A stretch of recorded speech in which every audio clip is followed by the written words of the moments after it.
Okay, we're back to this battle, guys. Alright, it was after the Soviets' turn. They moved up on this right flank of the Germans pretty heavily. And the Germans suffered immediately 2 casualties. And it forced the command team of the German Panther platoon to take shelter into these woods and join this other platoon, which is the command platoon. Well, the command platoon based on the list. So they've taken shelter in these woods to try to fortify this right flank. We're going to still have our Nebelwerfers are going to fire smoke down at the IS-2s. So it quickly turned on the Germans here really quick. I want to point something out. I did end up putting in another battery of, well, a battery of Russian artillery that is capable of throwing smoke. And they laid down, since there's 4 units in that battery, they laid out 2 templates. If you remember the last turn, the King Tigers were parked behind this hedgerow. That smoke is so effective it forced the King Tigers to have to relocate, because I can't shoot beyond 16 inches out of this smoke screen. And you can see that the IS-2s that were over in this area shifted over to this area to avoid the elephants that were there, right, blocking this German left flank. So that forced the elephants to start to move, which they can only move at 8 inches a turn. Alright, so, and this smoke made the observer team that was on the top of this hill, the observer team had to move here. So you can see how effective smoke is. You have to play smoke. You got to have artillery, someone on the board to throw smoke. The other casualty last of the Russians' movement and shooting phase is they took out another Panther. That forced this remnants of this Panther platoon to take cover in the woods to try to counter this SU-122s that are coming up the middle here. Okay, so we got some serious stuff going on here for the Germans. I'm gonna get ready to do the German turn here. Basically, we're gonna have 2 shots from these 2 King Tigers downrange at the SU-122s, and this guy has no shot. This guy has no shot. Again, he can't shoot through the smoke past 16 inches, so that neutralized two of the King Tigers. And the shifting of the IS-2s, since this building's in the way and they don't have a very high movement rate, it caused the Germans to immediately go into a defensive posture. Okay. Now, the Germans plan on using this spotter team to throw smoke downrange at this platoon here of the 122s, and there's one 152 in there. I think that's him right there. And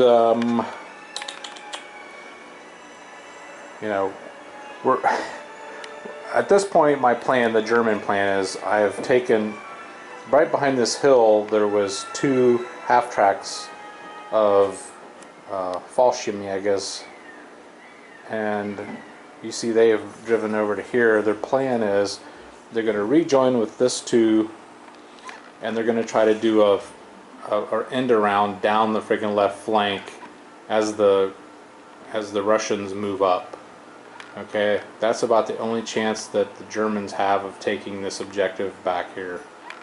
Okay, so this game is awesome. I'm telling you what, I thought after the first German attack, when they flamed out some of these tanks over here, that the Germans were just going to have it. But I'm telling you what, the Germans, like I said, the Germans are immediately in defense mode. Okay, so this is going to be good. I'll go ahead and make out the German shots, and get down to the Russian move and shoot phase, and we'll come back and do another update. Okay, real quick, the German shooting phase, we had a smoke bombardment shot downrange right in front of the IS-2s that will basically shut them down for the next round, so they won't get at these Panthers in the woods.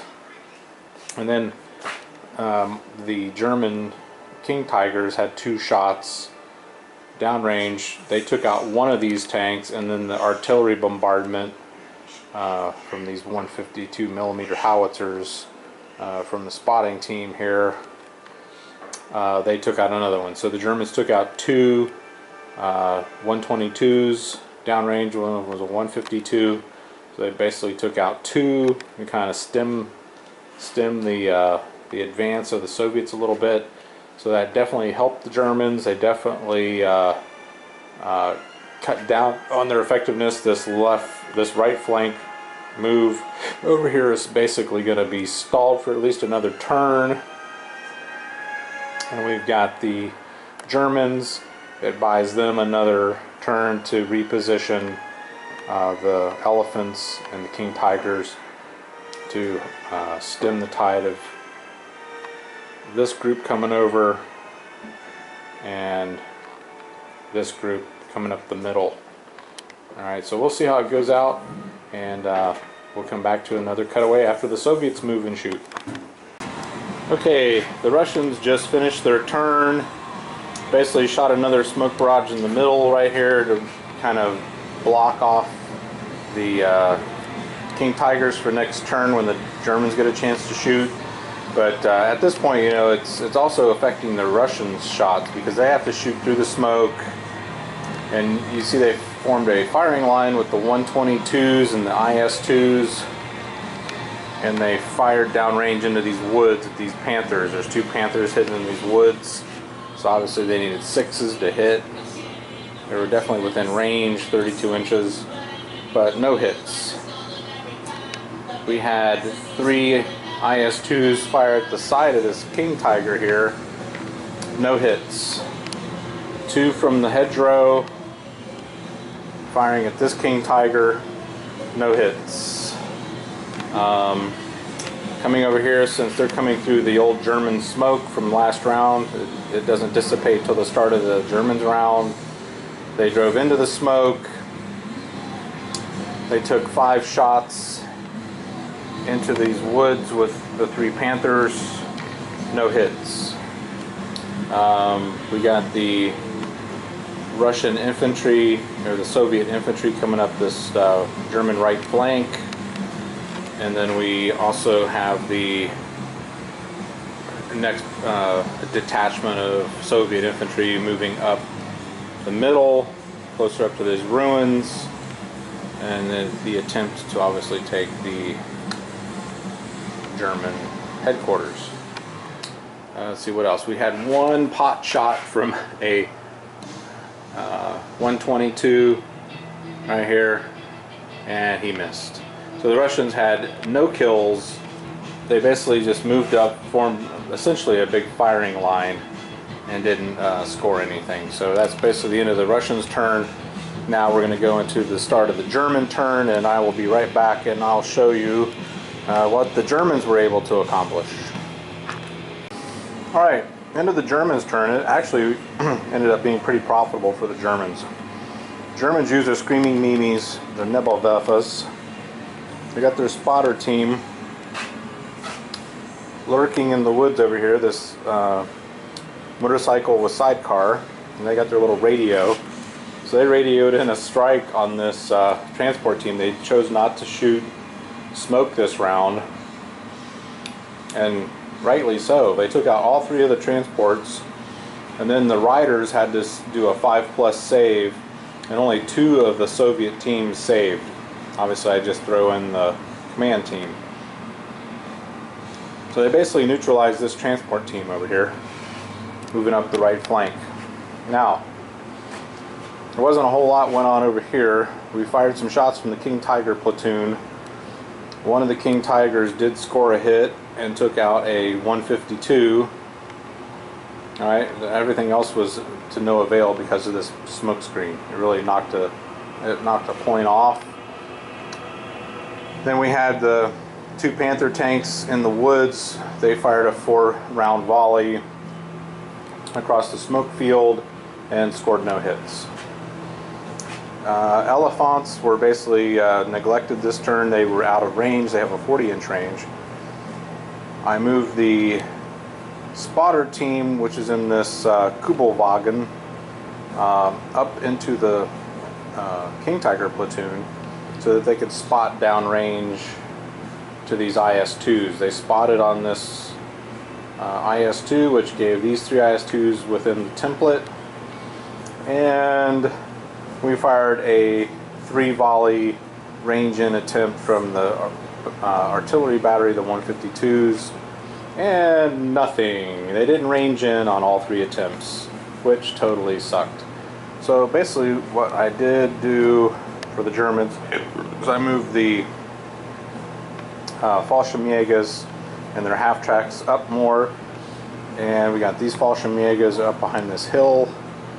I think the plan at this point is to try to do a sprint down the left flank to try to take the Russian headquarters. However, the Russian headquarters is heavily defended by anti-vehicle, anti-tank ZIS-3s.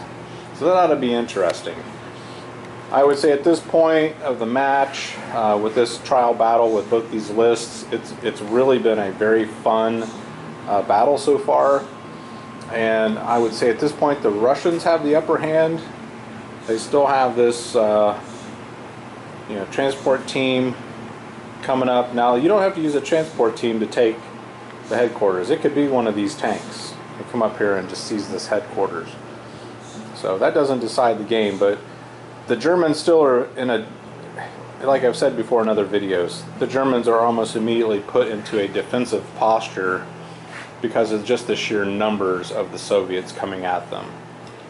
The Germans tried to do at the start of the game, tried to push on both the left and the right flank and really couldn't penetrate. So my gut feeling is the Panthers are great tanks. I love these tanks. They're great, but they're just not doing anything against these IS-2s. I scored 2 hits, and both of the hits basically deflected off. They didn't do any damage to the IS-2s. So, this 6 volley, since they're stationary, they get 2 hits apiece or 2 shots apiece. We're looking at 6 shots went down, 2 of them landed, and 2 of them didn't do any damage. So that's pretty pointless. Alright, we're going to come back, and the Russians are going to do another movement phase and a shooting phase, and we'll see what the Soviets can do. Hey guys, we're coming up on the Russian turn. I'm going to continue to go on with this battle. It's pretty pitched. It's really interesting what's going on. It's just crazy. I thought the Germans were going to be a shoo-in for this, but the Germans quickly got thrown on the defensive. So I'm going to quickly go over the Russian turn here and show you basically the Russians have done nothing. The IS-2 platoons moved up onto these Panthers that are parked into this wood here. They did nothing, no hits. We got some ISU 122s firing downrange at this. There's 2 Panthers hiding in the woods here, no effect. We had some IS-2s firing into the Kings. No, I'm sorry, they fired into the woods, no effect. We had some ISU 122s and some IS-2s firing at this command tank, specifically no effect. I had some hits, but no effect. And then an artillery barrage coming from back here. I believe there were 152s, howitzers. There's your spotter team. They zoned in, and they were able to spot this team in the woods. No effect.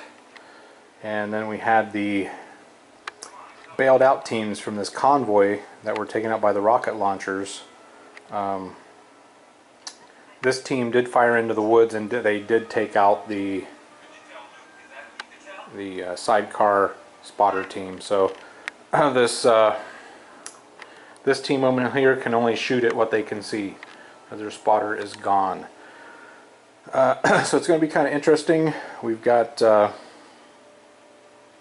complete line here of the Russian forces have moved up, and not a whole lot going on. And now see the Germans are stationary, and they're just going to be firing back with 2 shots per vehicle.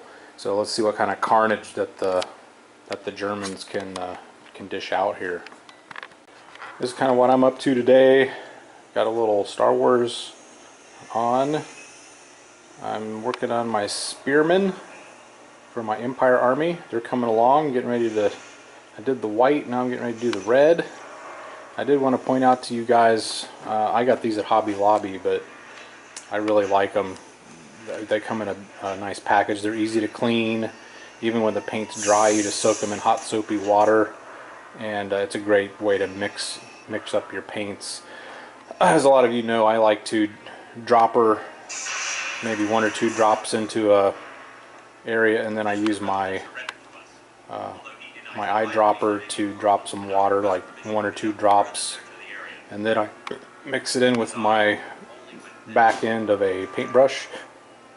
I've tried the wet palette. I do have a wet palette. I just think it keeps the paints too watery and too wet, and this way I can really control the consistency of the paint better. The other table's pretty well clear. I don't have anything going on. So let's go over here. I wanted to show you real quick. I did finish my Empire State Gunners, and I did finish my Reichsguard Knights, and they turned out really good. So we're over here on the battlefield.